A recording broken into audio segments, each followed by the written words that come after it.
and I simply remove the telephone jack and plug it into this box here, the modem. I then take another wire from the modem and plug it in where the telephone was. I can then switch on the modem. It's now telling me to phone up the main press cell computer. So it's a very simple connection to make. Extremely simple. I'm now waiting for the computer to answer me.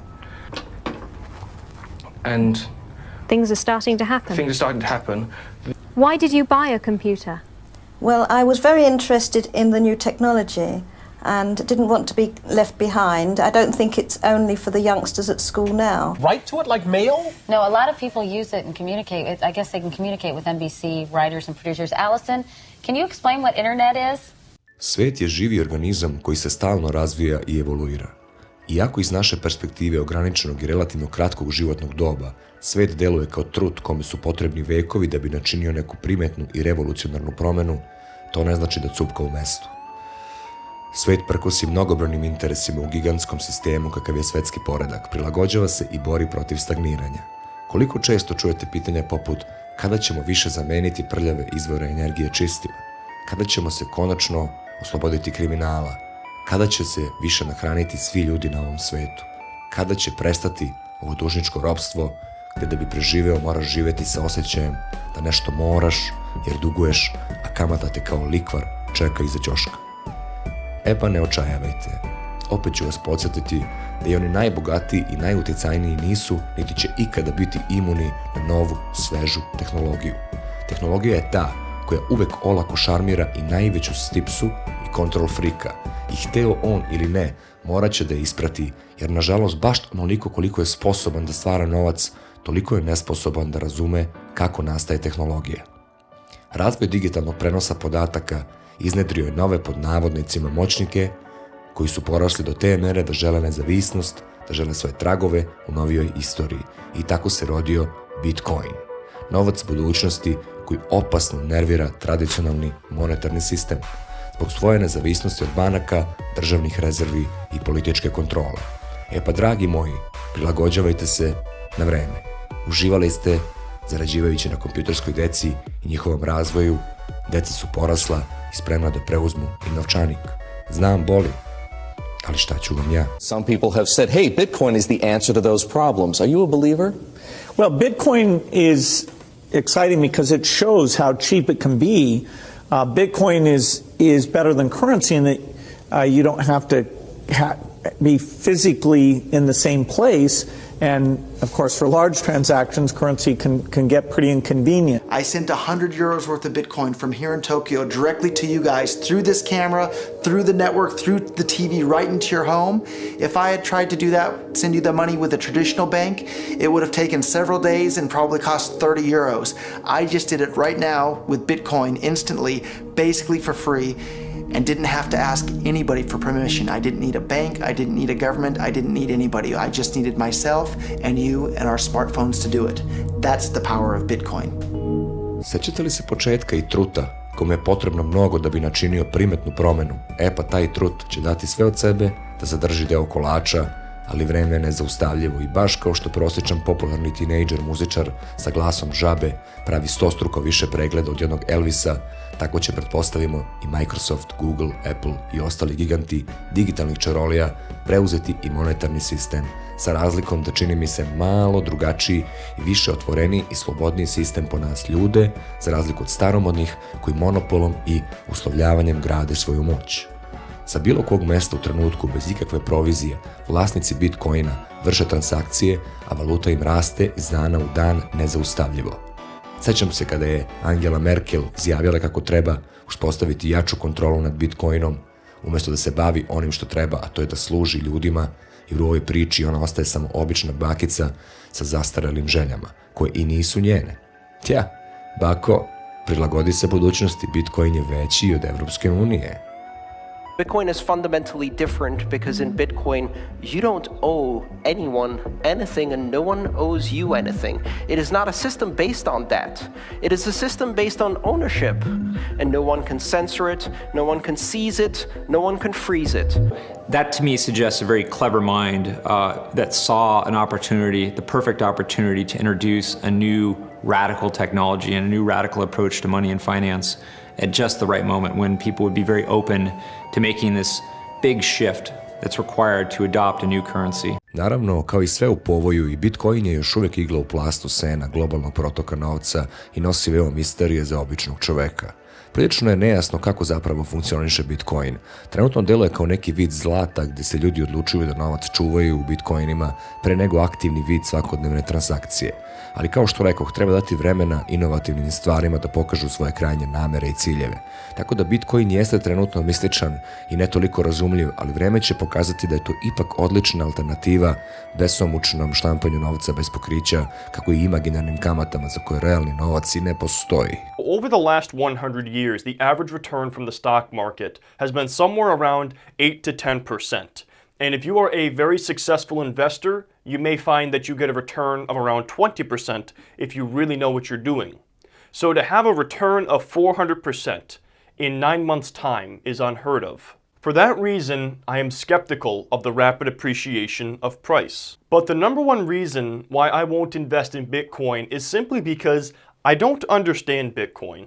Now, yes, I do understand that it is a digital currency and it is a finite resource similar to things like silver and gold. So I do know the basics of Bitcoin, but I don't have a good enough understanding of Bitcoin to invest my money into it. Now, it is possible that I'm wrong about Bitcoin and I should be jumping on this bandwagon and Bitcoin is heading to $10,000 per coin. But for me, I have a very specific investing strategy, and my number one rule is to invest in things I fully understand. Šta da vam kažem, meni se Bitcoin sviđa. Sviđa mi se ideja o našem internom novcu i zaštiti istoga, a pogotovo mi se sviđa što nekako odiše optimizmom da će biti nezavistan od političke korupcije. Barem meni tako deluje. Možda je Bitcoin jako skup za nas sa ovih prodanih malih prostora, ali razvijaće se. U svakom slučaju živim za dan kada će prestati da postoje oni koji svoj posao ne znaju da rade, a da te pritom ne prisile da se družiš sa njima. Da, mislim na banke. Ove naše jer se sa njima petljam. Toliko su se obezobrazili da će nam i negativnu kamatu uvesti za čuvanje novca. E pa baš zbog njih sam jako srećan što Bitcoin nekako odoleva pritiscima onih koji bi da sve drže u rukama. Ne kažem da će ovi biti mnogo bolji, ali uživam ako ništa drugo u promeni onih koji će to kontrolisati, jer onaj ko se ne menja ne može ni da napreduje. Tako da živeo Bitcoin i samo neka se razvija. Ja ću ga uvek i kad god budem mogao podržati. At a very basic level, Bitcoin is just a digital file or ledger that contains names and balances, and people exchange money by changing this file.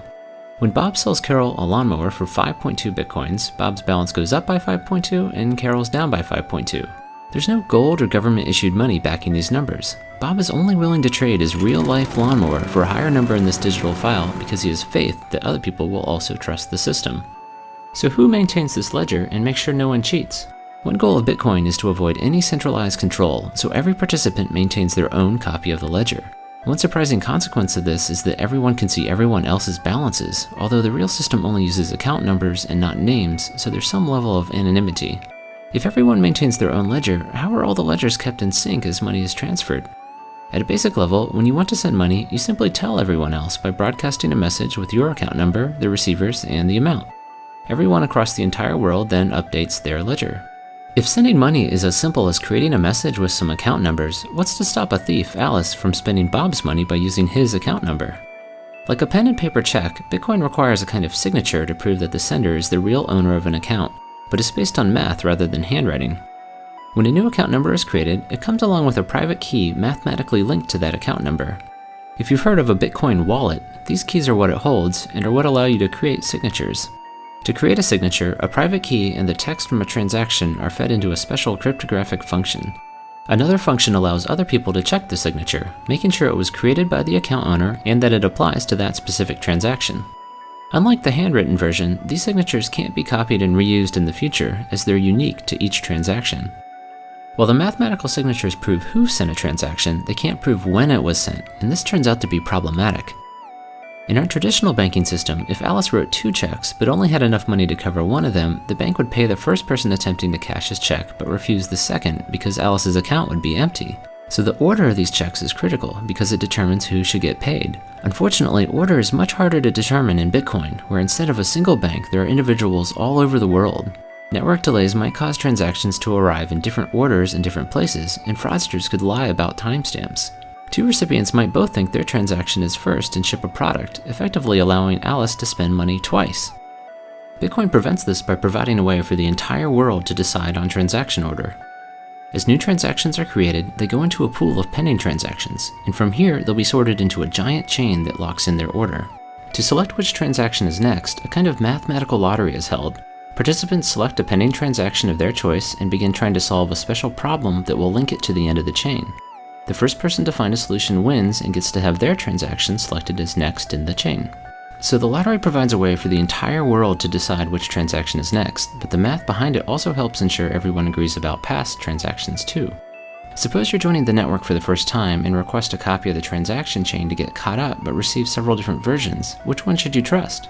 Ideally, you would trust the one that the majority of people are using, but determining this on the internet is difficult. What would stop a single person from voting millions of times? Bitcoin prevents this by requiring people to solve math problems to vote. This causes each vote to have a cost in computing power, making it unlikely that a single person or group could ever afford to outvote or outcompute the majority of users. Moram priznati da sam na početku rada na ovom klipu očekivao neko mnogo prostije rješenje. Prilično sam zbunjen ovim rješavanjem matematičkih problema koji služe da spreče upravo ono što nas sprečava da u realnom svetu napredujemo decenijama, kočeći nas korupcijom, malverzacijama i prevarama. Pa neka i bude složeno, ma zakomplikujte ga pametni moji ljudi toliko teško da ni video neću znati da uradim, jer to bi bilo toliko mizerno odricanje naspram saznanja da više niko nikada neće živjeti na grbači nas dobrih ljudi koji nećemo da krademo ili da budemo deo političke stranke da bi napredovali i pljačkali druge ili zauzimali pozicije za koje intelektualno nismo dorasli. Udrite matematičari, neka Bitcoin bude neprobojni zid njihove pohlepe, zid koji nikada probiti neće.